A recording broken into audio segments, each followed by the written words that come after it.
Our next speaker is Ms. Sipiwe Khumalo.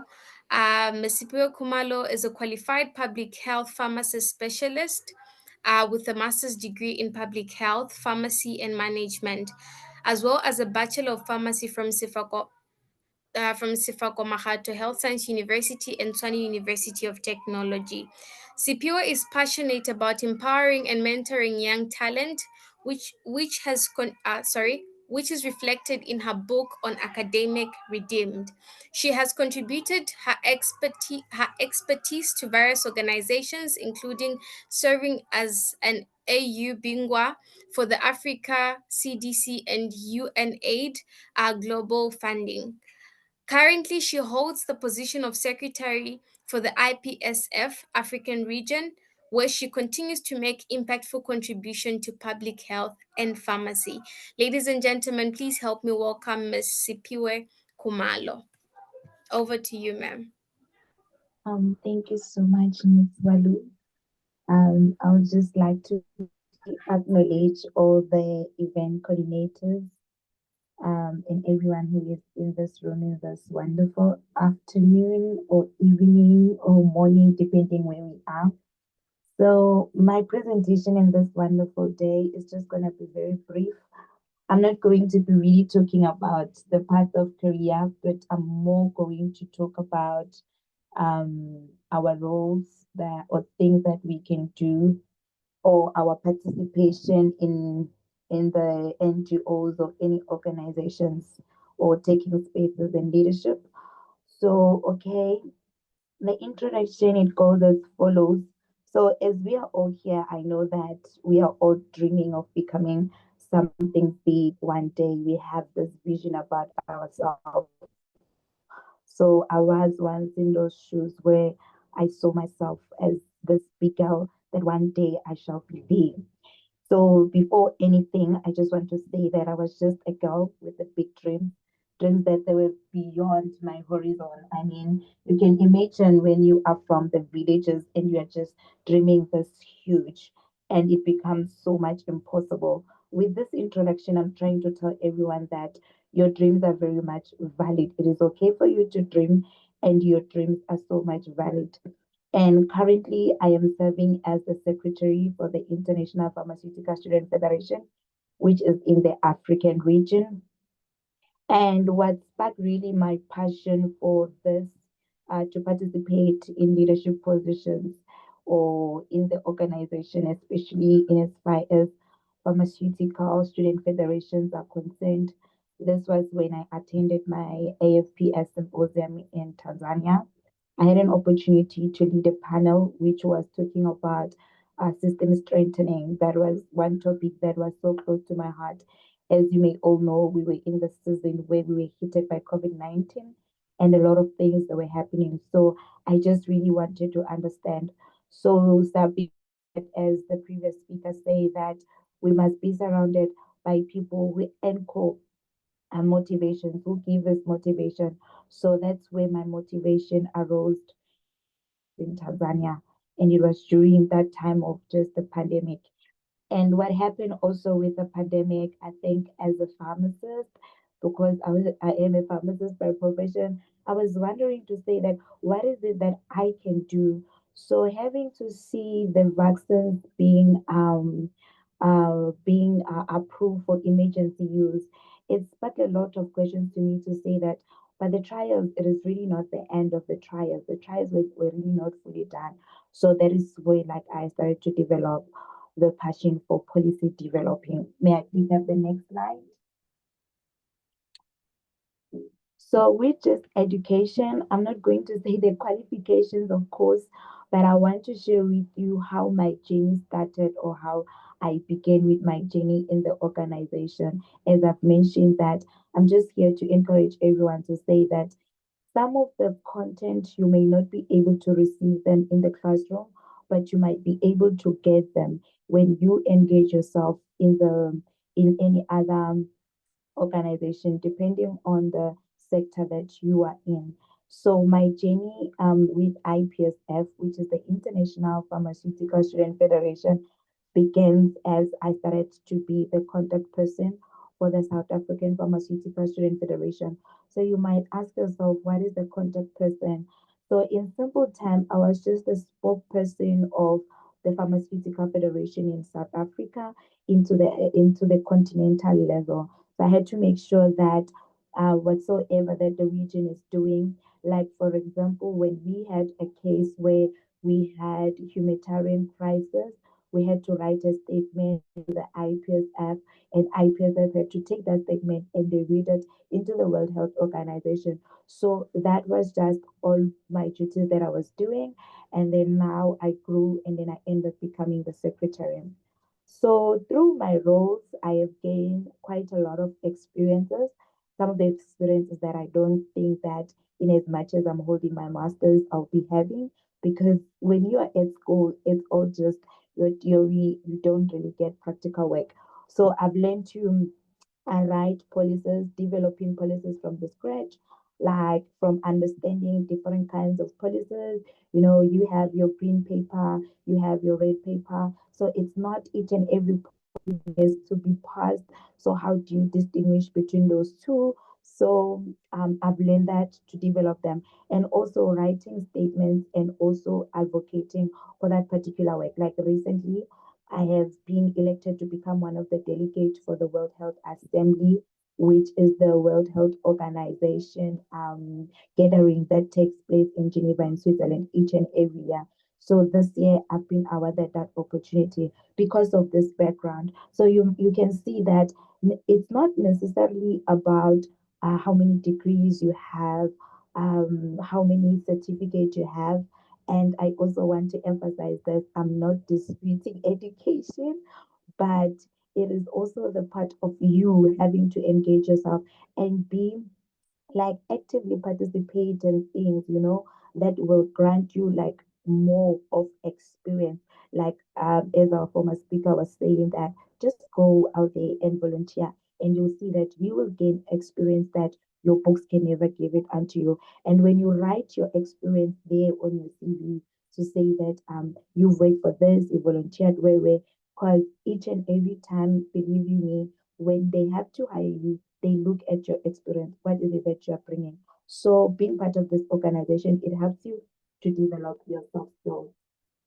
May I please have the next slide? So, as someone who has worked for like different NGOs, I think in the introduction, the bio, Miss Wali has really explained that very well. So, my contribution within the IPSF, I'll just share a bit, especially with what I'm currently busy with as we are approaching our annual gathering in the African region, which will take place in Zimbabwe, and also our World Congress. The Congress one is when all the pharmaceutical students, pharmacy, career growth, they meet. So it's going to be also in Kenya. So currently what we are doing, as I've said, that I serve, or I also participate in IPSF Constitutional Working Committee. So this is the committee in the global sphere where we are just responsible to make sure that all IPSF documents are accurate, they're up to date, and they are aligning well with the organization standard. Like, for example, we are busy preparing for the regional assemblies, which this is the Congress that sits to make decisions where the new regional working group, they are being elected. So now we're just busy with the documentation, we're writing out the training. How does one become part of this Congress? How can one participate? How do you then get to be nominated to become part of the regional working group? All those like the documents that we currently busy with. And we are also having to make sure that the previous regional assembly meets, they are well written and they are well structured, and we have to release them to our contact persons and also our student exchange officers and the rest of the IPSF group. So that particular group consists of the subcommittees. Like, for example, I'm the secretary, so I have my subcommittee, which is the Quality and Documentation Committee. So they get to see all those things that we do. And then beside the whole of paperwork and computer things, some of the things that I get to do. So as I'm from South Africa, sometimes I get to serve as the country coordinators for global initiatives. Like recently, we have done the project with a UNAIDS Global Fund, which ran from December until January. So that was just all about HIV awareness. We did it in South Africa. A very progressive, and it was a very impactful program that we hosted. So having also to work with such big NGOs, it's such a privilege because it's not something so easy that you can get. If you have passion to work the global health, for global health, so this is how you can begin. You just start by serving in any other organization. May I please have next slide? Please pardon my voice, I'm having flu. So, okay, my skills, which could also be the skills that you will need when you're participating in leadership position. I do understand that many people, they are still in school, they're still studying. So some of the skills that you will definitely need is you being someone who is very organized, and also you have a very best time management skill, because you need to balance your academic work, your leadership role, and all these international projects. So it needs you to have a very strong planning and time management. So one thing that I can say here to just emphasize on this is that it's always best to cut down your desire, your passion, like narrow it down. Let me say you have passion to become maybe a leader. There are many leaders. So, which leader, which sector do you want to become into? Which sector do you want to influence? Then you cut it down, you narrow it down like that, so that each and everything it just overlap. Like, for example, I'll give you an example. So I was working for this other the warehouse, which is the like it's a district pharmacy. So there, they also had times to kind of like do like outreaches and everything at the same time as the IPSF member, or as the regional working group. I will be assigned to do those projects. So I can just like I will integrate them with my work and also with something that I do on the side. So it always works the best when you have to integrate everything together, because at the same time it benefits your work, and it will also benefit in making you effective in your leadership role or position. And then let's talk also about leadership and team collaboration. Leadership is not necessarily you being at the upfront, you being seen, but it's also about you having to understand the people that you're working with, understanding the diversity of the team, and having the ability to adapt, without you having to mock other people. I'll give you an example, right? I think this one will fall under the culture sensitivity also, like how the Zulu tribe and the Tsonga tribe behave is not the same. Like, for example, if I go home, I can just enter and greet everyone in my room. But if I have to go to the Tsonga nation, I must sit down first, greet each and everyone one by one, So you being a leader, it comes at you having to understand diversity, and you having an ability to adapt in what that particular environment requires you to do. You don't just come to say that, oh yeah, I'm experienced in this and whatsoever, but you need to try to adapt and also be very much accommodative of other people. And then I think the last point we will look at the strong communication skill. Communication is not just about you talking, like, it's literally not about that. You need to make sure that the other person is understanding what you are saying. You don't have to say what you're saying because you must say it, but you need to talk with an intention that someone else is understanding what you are saying. Some people, they'll say that like buying people into your way of thinking. So you must have that a particular skill, like be like have the ability to communicate with so much confidence, and believe also in yourself in what you are saying, because here you are working with people across countries, cultures and a different kind of sectors as well. So whatever point that you need to say it with so much you must be very, very clear when you're communicating to the people. May I please have the next slide? So then, with the challenges and the realities that we face, yeah, it sounds very nice. You do global work and this, but nothing on this earth just get to be done and it runs so smoothly. No, it's never been like that.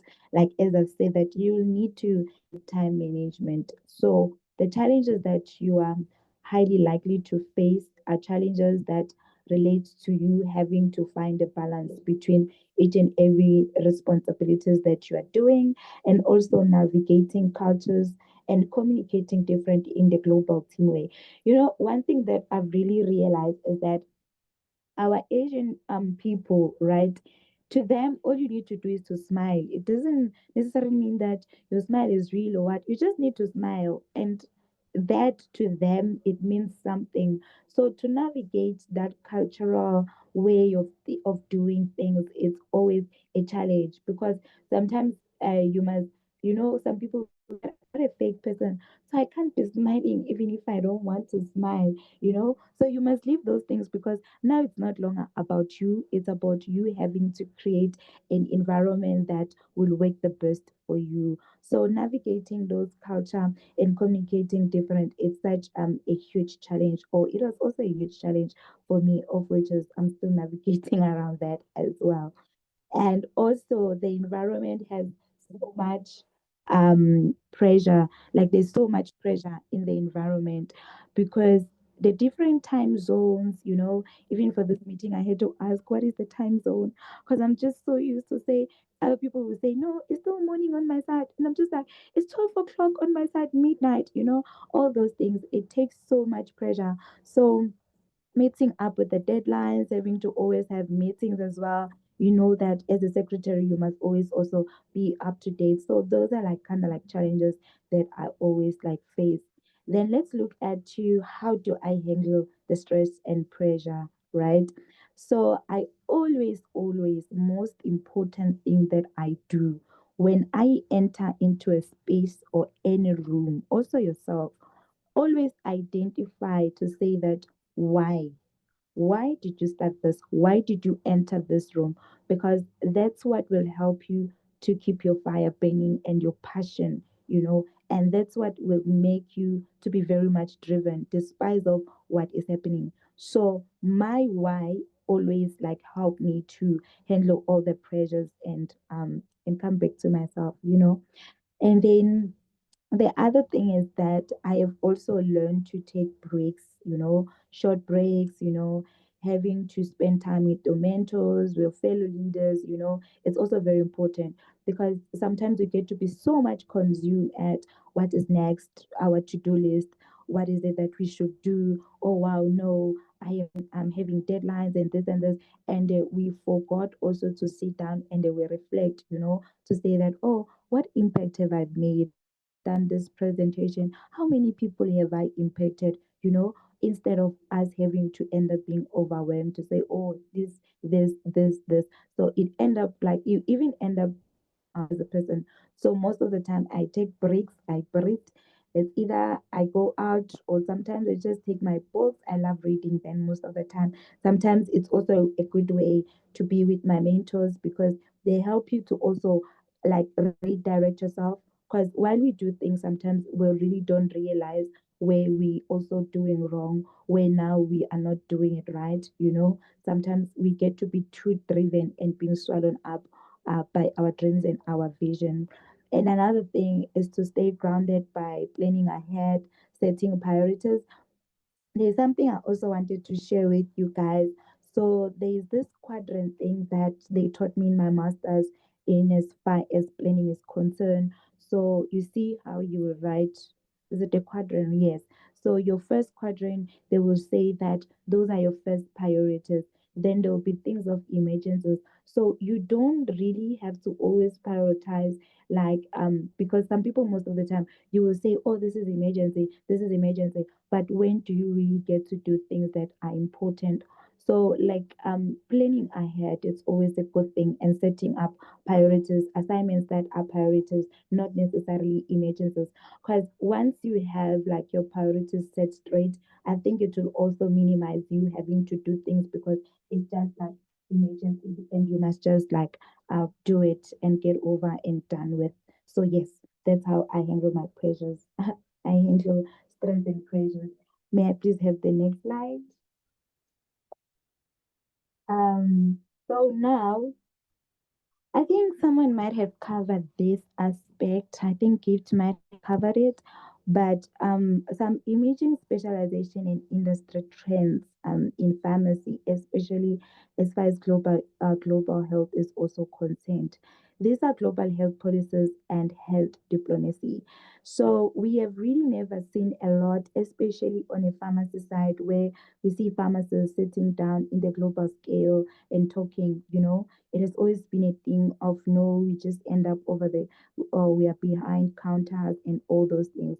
But now we are seeing pharmacists really taking global spaces in as far as research also is concerned, and also pharmaceutical public health. And now one of the things that is in wave is health and telepharmacy. So I think we all know why, because the world is moving to digital. So it's everything now is digital. So and I was very interested when the other speaker was presenting on drones, like now you can just be it in your home and the drone just come and then give you your medication without you having to waste money or go somewhere else. Like you just sit and the drone will come and drop off your medication. Sometimes now our pharmacists, they don't have to like literally count medication one by one, but they can easily use this technology that is accessible in their working spaces. And another thing is this one of climate change. There's something called One Health that everyone now is pursuing, where we just have to look into how do we live into a healthy environment. How do we live in harmony with animals? How do we live in harmony with our environment, with other people? All those different ones. So, in order for us to maintain a good climate change, so we look into all those things. There is now intercession on all those things. And of course, one thing that will never, I think, this one, access to medicine and health equality, it has been something that has been in discussion in pharmacy. So that's where your supply chain enters because they deal with the like distribution. We all addressing the challenges in medicine distribution and affordability, of course, because it has always been a challenge. You are in the village and someone is in the urban areas, but they always get like good healthcare. But you find that you're in the villages and then you are struggling to just get Panado. So this is one area that I think, yeah, God will help us with this one. It has been always there. And then how do you then get to start into this field?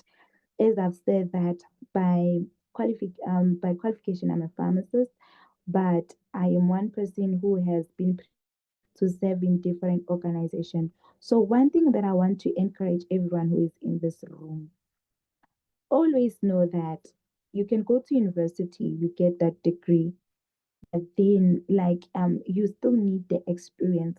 So get started to work for organization, volunteer yourself. Like when school closes now, it's not longer time to just go on the street, galavant the street, just enjoy the money, enjoy wearing nice clothes and all those things. Now it's all about you having to look spaces where you will volunteer. Where am I going to volunteer? One thing that we lack in Africa, and it pains me so much, in these other countries, like, they will say, no, we have a summer break, internship, your WHO, they do that. I've never seen it in our African region. In the other NGOs, no, we have a summer school break in this area, come and do this, and it's always there on LinkedIn.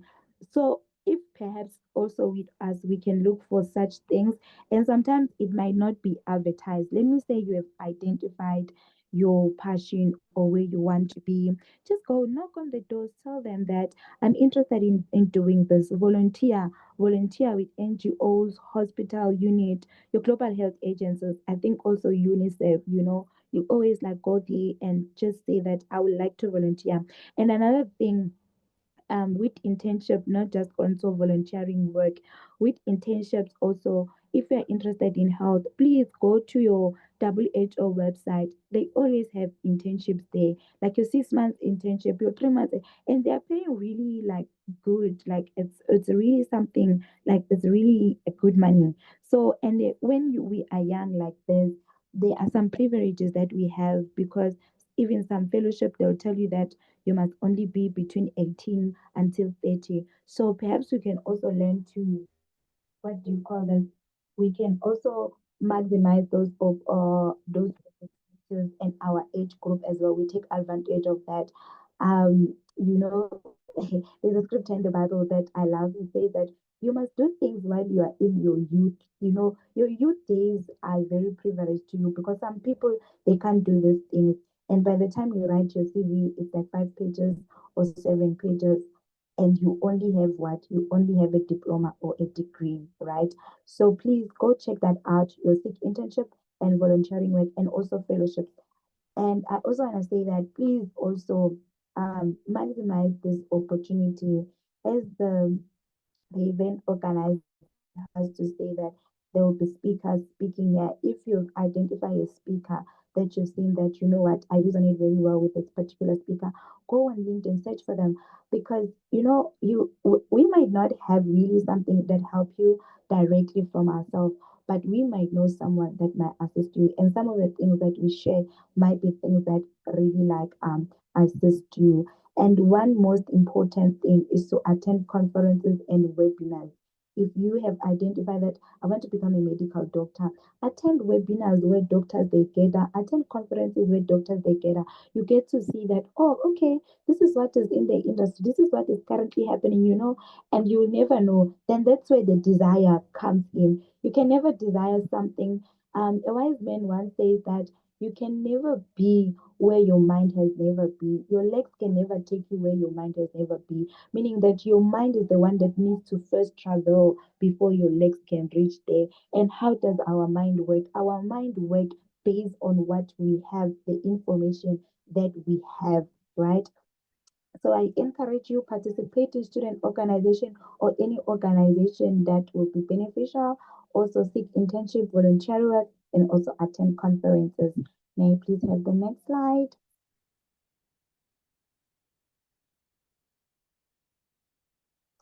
Okay, then advices for everyone who is here.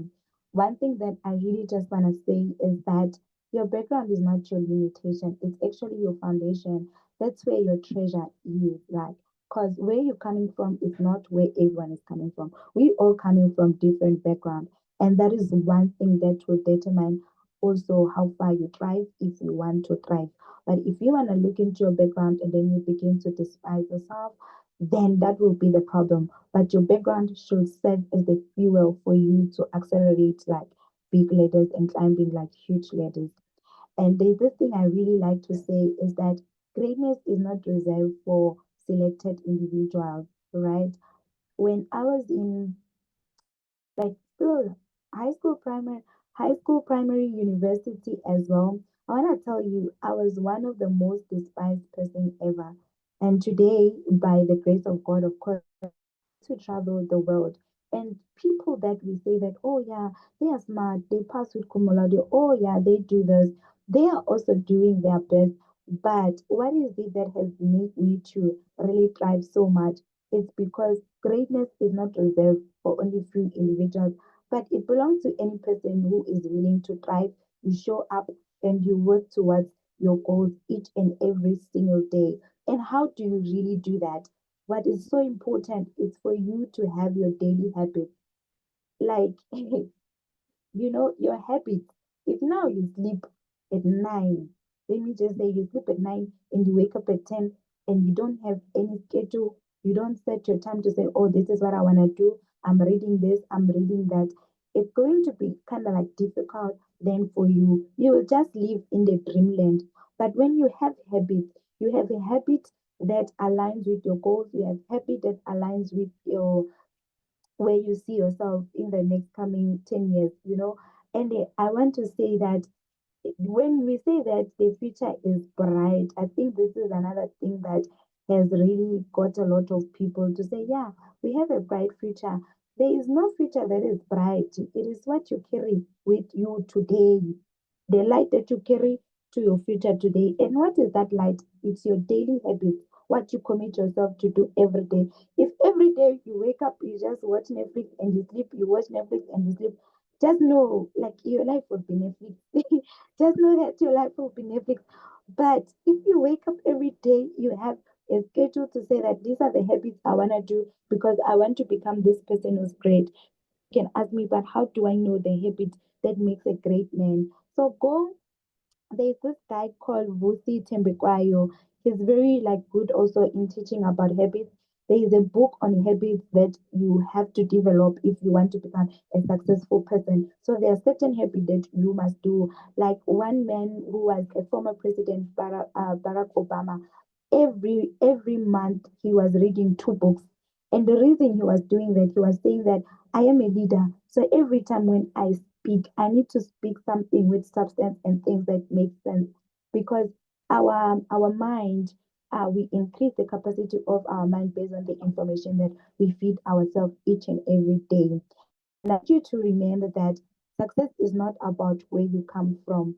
It is about your determination of where you are going. Next slide, please. Thank you so much for the opportunity to the event organizer and everyone who has attended. Thank you so much, Ms. Kumalo, for this beautiful and wonderful presentation. I think my take home was your why should always be bigger than anything else. It should be bigger than any challenges, any obstacles. Always have a bigger why. And when you have a bigger why, there's nothing that could ever stop you. So thank you so much for such a beautiful presentation, ma'am. We don't have any questions from the chat box, but I just want to quickly ask you this question. I heard that you wrote a book, Academic Redeemed. What inspired you to write that book based on your journey? Oh, no, thank you so much, Charlie. Uh, that book, right? I think I've seen a lot of people giving up on their dreams. Like people, especially when I was pursuing my masters, people end up not even wanting to graduate after so much hard work. Like I've just seen people getting cold towards like their master's degree and all those things.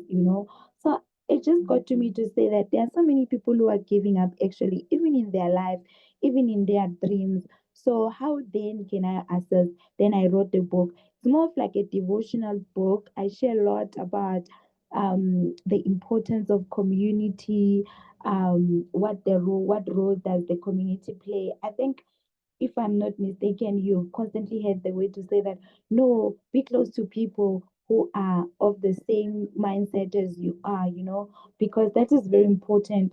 So have people with you, and how can just God help you to heal throughout the process? Because the thing that we don't realize is that the devil, when the Bible says the devil comes to steal, to kill, and to, it doesn't necessarily mean he takes things physical for you. He can still outweigh your hard work. Imagine you have labored for 4 years, but after 4 years, then you don't want to celebrate. So I share that book just to inspire people to keep moving, to share the light. How can they overcome when they see their darkest cloud of hours? How can they run back to God? How can God become the redirector of the you having to redefine your whys again? So yes, that was just my motivation. Thank you so much. That is so beautiful. So, so beautiful. Thank you so much for availing yourself. I know you have a really busy schedule. So, thank you so much for making time for us to come and share all this information about what you do. You're doing such an incredible job in your field, and keep on inspiring as many people as possible. Thank you so much, Ms. Kumalo. And if I'm not mistaken, actually, your her book is already out. So those that would want to purchase her book, you could contact her, and then you can get yourself a copy of her book. Thank you so much, Ms. Sipiwe.